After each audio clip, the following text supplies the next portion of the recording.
मौका मिलता है आने वाले समय में बवानीखेड़ा में जी, तो वो विकास जरूर कराएंगे। दीपेंद्र हुड्डा जी आने वाले समय में मुख्यमंत्री का चेहरा है। भारतीय जनता पार्टी ने कहा खुद का वोट बैंक नहीं है और धर्म के नाम पे उन्होंने लड़ाई लड़ी है।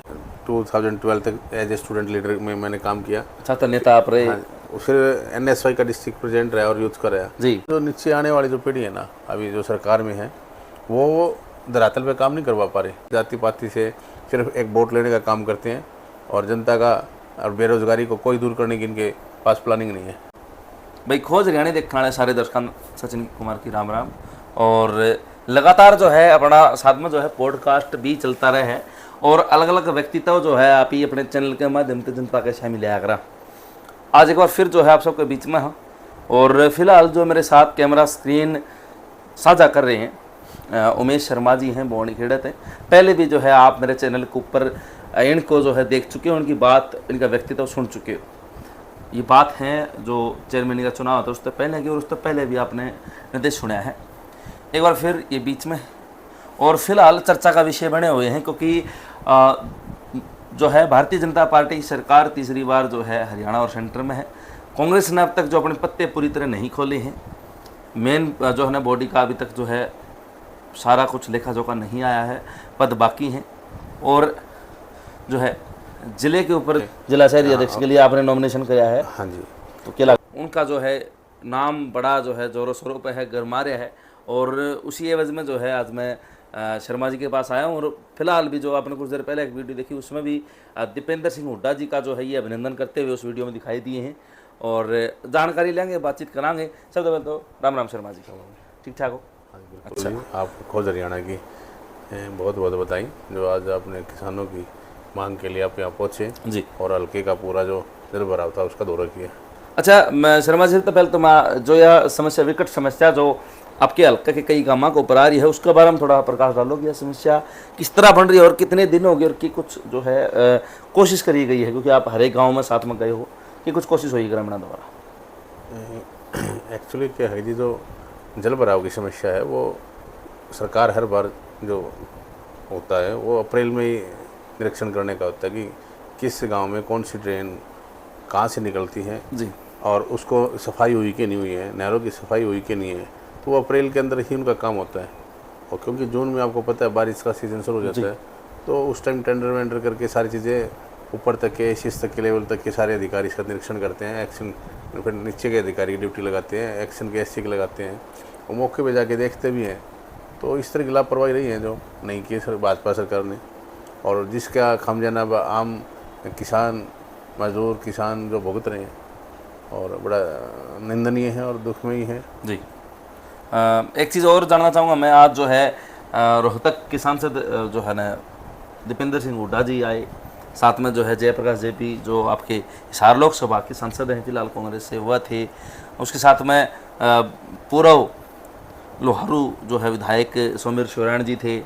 फिलहाल के जो विधायक हैं हल्का लोहारू के राजू फटिया जी थे। आपके बवानीखेड़ा से जो कैंडिडेट थे प्रदीप नरवाल जी भी थे। नलवा के जो कैंडिडेट थे कांग्रेस के अनिल मान जी थे। एक चीज़ है शर्मा जी, देखो मैं आपने बताऊं, अगर आप जो है भिवानी और दादरी दोनों जिले ना भी मिला हुआ तो 6 सीट बने विधानसभा की। भिवानी में घनश्याम सर्राफ जी भाजपा थे। अगर फिर बात करें बवानीखेड़ा में तो कपूर वाल्मीकि जी भाजपा थे। तो शाम में हमारे हल्के में सुरती चौधरी जी भाजपा थे। उसके बाद में जो है दादरी थे भाजपा थे, बारडत भाजपा थे। 1 सीट लोहारू की अगर छोड़ दी जाए तो 5 सीटों पर BJP जीत रही है। और उसके बावजूद भी जो है किसान, आप लगातार न्यूज़ देखो हो, किसान धरना पर है। पीछे जो है HU में आपने देखा है धरना बहुत बड़ा होया है। तो क्या कारण हो रहा है, जनता क्यों कड़े जो है सरकार और जो है जनता की क्यों नहीं बन पा रही और क्या कुछ कमियां जो है आपने दिखाई दे रही है हाथ जोड़ की सरकार कहाँ कमी छोड़ रही है? एक्चुअली क्या है कि भारतीय जनता पार्टी ने कहा खुद का वोट बैंक नहीं है और धर्म के नाम पे उन्होंने लड़ाई लड़ी है, लोगों को गुमराह किया है। धर्म के नाम पे क्या किया, जातिवाद फैला दिया, SC में DSC और SC बना दिया, इधर जाट नॉन जाट का कर दिया। हाँ, तो उस प्रचार प्रसार का जो काम किया OBC सैनी साहब जो है, हाँ CM OBC के नाम से उसको वो कर दिया। तो ये कई कम्बिनेशंस करके उन्होंने लोगों को गुमराह किया, उनको मुद्दों से भटका दिया गया और एक जाति विशेष पे लिया है जी। और जाति विशेष पे जब भारतीय जनता पार्टी काम करती है तो आपको पता है कि हरियाणा की राजनीति है ना, वो जो पढ़े लिखे लोग हैं वो भी फिर उस बात पे जब लास्ट मोमेंट आता है तो उस पर जाते हैं और विकास की बात पे और उस पर वोट नहीं करते, जो अब लोगों को समझ में आने लगे हैं। और अब ये जो देखा कि आपने अप्रैल से पहले मार्च में सूखा है, अब जल भराव है, तो ये कहीं ना कहीं भारतीय जनता पार्टी की नाकामी है। DAP यूरिया का तो आपने बुरा हाल देखा, आगे ब्लैकिंग चली है, आप उसके बाद सूखा देखा आपने, और अब जल भराव हो गया। अब जल भराव हो गया। और कांग्रेस पार्टी में आपने देखा कि 1600 करोड़ रुपये उड़ा साहब ने जब माफ़ किए थे किसानों के, और अब देख लो कोई भी उन्होंने किया तो रह यही बात। अब पीछे की जितनी भी मुआवजे थे जी, ये घोषणाएं करते हैं और कहते हैं कि हम ना अभी इसका बोल दिया गया है और उसका कभी कोई धरातल पे काम नहीं हो पा रहा। फिलहाल लोहार और बाडा की किसान जो है वो धरने पे हैं। जी, तो बड़ी विकट समस्या जनता के सामने नजर आ रही का है। व्यापारी, भिवानी का व्यापारी, भिवानी का दुकानदार, भिवानी का रिक्शा वाले, ऑटो वाले, इनकी भारतीय जनता पार्टी की अव्यवस्था के कारण बड़े दुखी हैं। छोटे जो व्यापारी हैं, मतलब जो अपना बिजनेस रोजगार जो चला रहे हैं, हाँ जी, किसान मजदूर दिहाड़ियाड़े सब कुछ जो है ना, आपने नू लगा कि नाखुश हैं सरकार की नीति ना कुछ। अब आप देखो ना जगह जगह लोगों की आप जा भी रहे होगे, पब्लिक में जुड़ भी रहे होगे कि अब क्या सीवरेज व्यवस्था क्या है भिवानी की। अगर कोई वहाँ पे भिवानी में 10 मिनट बारिश आ जाती है तो 1 फुट पानी खड़ा हो जाता है। जी। क्या हाल है कॉलोनियों का, उड्डाओं में, आप किसी भी सेक्टर में जाके देख लो। अच्छा, दूसरी बात अभी करा तो जो व्यक्तित्व मेरे साथ हैं तो इनके बारे में बता दूं, इनके जो पिताजी थे वो 4 बार MC भिवानी खेड़ा से और 1 बार जो है चेयरमैन बने, और उसके बाद में अगर मैं बात करूं तो ये भी जो है NSUI के जो है वो डिस्ट्रिक्ट प्रेसिडेंट और जो है यूथ कांग्रेस के जो है वाइस डिस्ट्रिक्ट प्रेसिडेंट रह चुके हैं। इनके जो दादाजी थे वो गांव के सरपंच बन चुके हैं, और मतलब जब सांझा पंजाब हरियाणा था उस टाइम तक जो है इनका परिवार राजनीति में रहा है, और सरकार द्वारा मनोनीत जो है सरपंच आपके दादाजी थे। हाँ, बाबा गोपीराम जी, बाबा जी के बड़े भाई। अच्छा, हाँ, तो वो भी दादाजी हुए, दादाजी जो है, और इंदिरा गांधी जी के साथ में भी जो है वो भी काफ़ी चर्चा में वो बात रहती है। तो लगातार जो है पुराने कांग्रेसी रहे हैं। अच्छा, दूसरी बात शर्मा जी जो मैंने शुरुआत में करी कि अब भी जो है नाम आ रहा है, लोहा गर्म है तो थोड़ा कद लगा है, कद हमने नुबेरा पटाखा भाई भिवानी तो जो है उमेश शर्मा जी का नाम आ गया है लिस्ट में, तो क्या लग रहा है? देखो, जिला शहरी अध्यक्ष के लिए मैंने, जिला शहरी अध्यक्ष के लिए आपने नॉमिनेशन किया है। हाँ जी, तो क्या लगा? वो पार्टी का निर्णय है, उस जो हमारे पार्टी के शीर्ष नेतृत्व है उनका फाइनल है। वैसे ओवरऑल जैसे पूरे भिवानी में अगर 100 लोगों ने भरा है तो उसमें से 6 को उन्होंने सिलेक्ट किया था, जो 6 उनमें से उस 6 के बाद भी 3 का सिलेक्शन किया है। अच्छा, तो अब आप जैसे के माध्यम से पता चला है भाई उनमें जो है, और वो लास्ट मोमेंट पे है। अब टॉप 3 में उमेश शर्मा जी का नाम है, बात ये। हाँ, बस जो तो अब तो मतलब आखिरी हाथी लेकर के आप पूंछ रही है 3 में तो 1 नाम उमेश शर्मा अपना सामने हो जाएगा। बहुत बढ़िया, और पत्ते नहीं खोल रहे कांग्रेस ने, यो मतलब पद खाली है तो लोगों का बड़ा इंतजार कौन बनेगा। अच्छा शर्मा जी, फिर आपने देखा होगा कि अब की बार जो कांग्रेस पार्टी ने ना, राहुल गांधी जी ने जो निर्णय लिया, और उसके बाद ये कहा गया है कि ग्राउंड का जो जिसका ग्राउंड था, जिसके पास अच्छे वर्कर थे, उन्होंने राष्ट्रीय सचिव को भेजा, मनोज चौहान जी को। उसमें 4 ऑब्जर्वर भी बनाए अलग अलग डिस्ट्रिक्ट के। तो वो 4 की टीम ने अलग अलग लोगों से मिले, 1-1 मिले, एवरी मतलब हर हल्के में गए, ब्लॉक लेवल पे गए, हर ब्लॉक पे जाके अलग अलग लोगों की मीटिंगें ली हैं। तो बड़ा डीपली काम किया है, शायद ज़िंदगी में हमने भी पहली बार देखा है। वैसे कांग्रेस पार्टी में वैसे पहली बार हुआ कितना डीप में जाके जो राहुल गांधी जी के दिशा निर्देश पे और ये काम हो रहा है, और उस पर जो निकल के आएगा बड़ा वो, ये समझो कि आप हीरा होगा। अच्छा, एक चीज़ और है, भिवानी अगर विधानसभा की बात की जाए तो उसमें भी अच्छा खासा जो है आपका पुराना बैकग्राउंड रहा है। भिवानी लाइजन है आपका, अच्छे मित्र हैं, अच्छा प्रेमाचार है। वेस्ट कॉलेज में जो है आप छात्र नेता रह चुके हो, और मैंने बताया NSUI में भी आपका यूथ कांग्रेस में भी जो है ना आप रहे हो।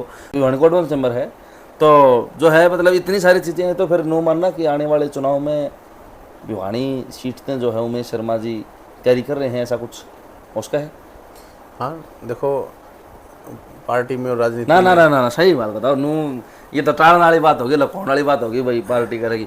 आपका मन में क्या है? हम तो उमेश शर्मा जी के भीतर ली बुझना चाहूँ भाई, है मतलब यूँ कि देखो, मैं 2003 से वेस्ट कॉलेज का एज ए स्टूडेंट रहा हूँ। अच्छा, फिर एज ए 2012 तक एज ए स्टूडेंट लीडर में मैंने काम किया। छात्र नेता आप रहे। हाँ, फिर NSY का डिस्ट्रिक्ट प्रेसिडेंट रहा और यूथ का रहा। जी। तो पार्टी की सेवा के प्रति तो मैं लंबे समय से लगा हूं। आपने समर्पण कराया है छोटे आप यूँ मानो कि नगर पालिका के जब चुनाव कोई हो जाते हैं, 4 बार उनमें इन्वॉल्व रहता है। ठीक बात है।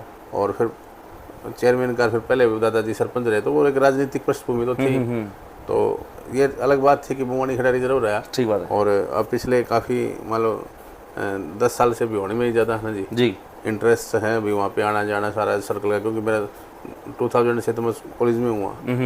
तो अब कोर्ट में चैम्बर होने के नाते भी वैसे भी मेरा रेजिडेंस भी अब भिवानी पे ही हमने ना जी पूरा समाज सेवा का एक मन बना रखे हैं कि हम जनता की सेवा करेंगे।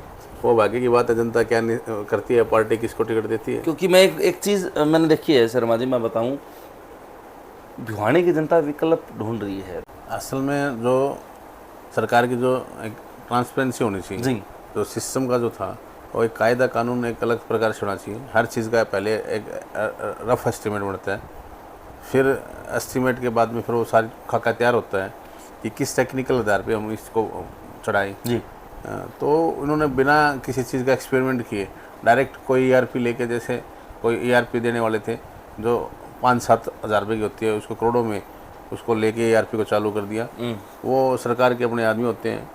उन ERP में इतनी खामियां हैं कि आप जब ये धरातल पे आधार कार्ड बने, जो CSC सेंटरों में आई, एक और कहीं भी आ रही है, स्कूलों में भी आ रही है, तो वो एक बिना परिपक्वता के, बिना उसके मैनेजमेंट के, और जिन लोगों को ये टेंडर दिए गए हैं उनकी कमियां हैं कि हमेशा एक जब सॉफ्टवेयर जो होता है, ये सारे सॉफ्टवेयर हैं, ERP हैं, आपको पता होगा, चाहे आधार कार्ड लगा लो, चाहे CSC सेंटर लगा लो, तो इसको पहले डेवलपर जो होते हैं, एक आपको पता है ब्रांड होता है, उसमें सारी टेस्टिंग होती है, बड़े बड़े जो ब्रांडेड की।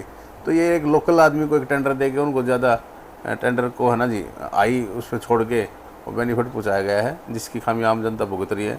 और आने वाले समय में अब आपने देखा उन्होंने जो जाति पाति का जहर घोला था जी, अब एजुकेशन के का सत्र काफ़ी बढ़ गया, लोगों के दिमाग में आ गया कि ये जाति पाति से सिर्फ एक वोट लेने का काम करते हैं और जनता का और बेरोजगारी को कोई दूर करने की इनके पास प्लानिंग नहीं है। पीछे भी मैं बताऊँ अपने जो चौधरी बंसीलाल जी के नाम पर जो अस्पताल है भिवानी के अंदर, और वो किसी टाइम एशिया में नंबर 1 अस्पताल होया करता है, और उस OPD के ऊपर भी इतना लठबाजी है, इतना रोड़ा होया है। कांग्रेस पार्टी के कार्यकर्ताओं ने जो बात, आपकी पार्टी के लोगों ने इतनी आउला मचाई उस बात के ऊपर, और बीजेपी में जो चौधरी बंसीलाल जी के नाम पर वोट लेने वाले जो लोग हैं वो वहाँ दिखाई भी नहीं दिए। तो सिर्फ वोट लेना बंसीलाल जी का नाम पर ठीक है, या उनके लिए वो लड़ाई लड़ना भी ज़रूरी है? आप किस तरफ? देखो चौधरी बंसीलाल जी एक किसान परिवार से व्यक्ति थे जिन्होंने हरियाणा के लिए काफ़ी योजनाएं बनाई, लेकिन जो नीचे आने वाली जो पीढ़ी है ना, अभी जो सरकार में है, वो धरातल पे काम नहीं करवा पा रही। आप भिवानी का देख लो, आप 4 वर्ग का विधायक है, आज उनसे ये पूछ लो भी क्या आपने एस्टीमेट बनवाया, क्या सेंक्शन करवाया, इस एस्टीमेट को सेंक्शन करवा के किसके पास भेजा, किसकी अप्रूवल ली, क्या बजट आया, क्या अप्रूवल आगे सेंक्शन हो गया, आपने टेंडर लगाया, किस किस चीज़ के टेंडर हुए, क्या आपका डी प्लान में आपने काम करवाए, तो किस किस अधिकारी से आपने, क्या डायरेक्टर से बात की, एसीएस से बात करी, क्या माध्यम से, क्या है आपके पास प्रोजेक्ट आपके पास। तो 4 बार में अगर उससे आप गलियों के बारे में यूँ भी पूछ लो ना, तो ओवरऑल का सिस्टम का, तो उसका भी जवाब नहीं दे पाएंगे। तो मुझे ये मानना है कि जो शहरी जो आपका विधायक है ना भिवानी का, वो एक सिर्फ ये सोचो कि वहाँ के जो ऑप्शन है ना 2-3 जैसे, उसकी वजह से जीत रहा, ना कि काम की वजह से। 0 नंबर देना चाहेंगे आप? हाँ, देखो जनता दे रही है, ठीक है कि वो भाई आप 4 वर्ग के, हम उसको कह रहे हैं भी 4 वर्ग का विधायक है, कि आप उनको प्रैक्टिकल पूछ लो भाई आपने कोई छोटी योजना नहीं होती 4 वर्ग की जी। 4 वर्ग की योजनाओं में एक सीधा सा होता था फंडा कि हम पहले सीवर करवाएंगे भिवानी के, सीवर का कितने फिट के पाइप होने चाहिए, इन चीज़ का तो मैटर ही खत्म हो गया।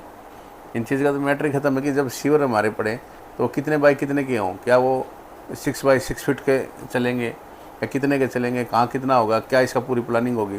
जब पूरे शहर की प्लानिंग के साथ में अगर सीवरेज बनाया जाता, सीवरेज के साथ फिर इरिगेशन में काम होता उसका, अगर उसका पब्लिक हेल्थ के अगर SC एक्शन के पास में सारा एस्टीमेट वगैरह होता, फिर रोड बनते, तो वो काफ़ी एक विकास दर दिखता अभी। हाँ, एक शहर है, आज भी भिवानी एक पिछड़ा हुआ और एक शहर ना के गाँव जैसा लग रहा है जी, जहाँ पे कहीं जाम लग रहे हैं, कहीं कुछ हो रहा है, बैकवर्ड एरिया, मतलब बैकवर्ड एरिया लग रहा है।